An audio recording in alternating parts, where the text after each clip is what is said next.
Hello বন্ধুরা, চলে আসলাম মাছের ডিমের দুর্দান্ত একটি রেসিপি নিয়ে।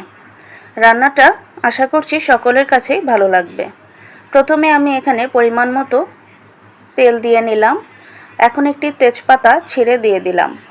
তারপর দিয়ে দিব পেঁয়াজ ও কাঁচামরিচ। এবারে পেঁয়াজ ও কাঁচামরিচটা একটু নরম হয়ে লাল রং ধারণ করা পর্যন্ত ভেজে নিচ্ছি। এই পর্যায়ে দিয়ে দিচ্ছি এখানে 1 টেবিল চামচ আদা রসুন বাটা।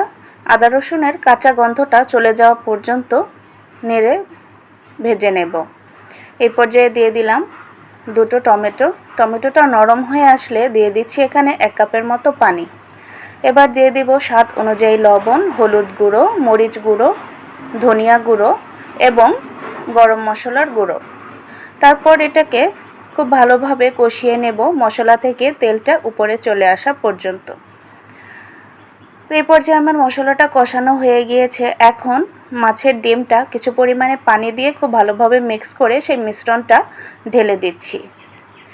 এরপর একটু নাড়াচাড়া করে মিশিয়ে নেব। মেশানো হয়ে গেলে ঢাকনা দিয়ে ঢেকে চুলার আঁচটা মিডিয়াম করে রেখে দেব 6 থেকে 7 মিনিট পর্যন্ত। 6-7 মিনিট পর ঢাকনাটা তুলে আবারও একটু এপাশ ওপাশ করে ভালোভাবে নেড়েচেড়ে নিচ্ছি। এখন রান্নাটা প্রায় শেষের দিকে, চুলার আঁচটা মৃদু রেখেই খুব ভালোভাবে নেড়েচেড়ে নিতে হবে। এই পর্যায়ে দিয়ে দিচ্ছি টালা জিরের গুঁড়ো। আপনারা চাইলে এখানে ধনিয়ার পাতা বা লেবু পাতাও ব্যবহার করতে পারেন, যার যেই ফ্লেভারটা ভালো লাগে দিয়ে নেবেন। ব্যাস, রান্নাটা কমপ্লিট।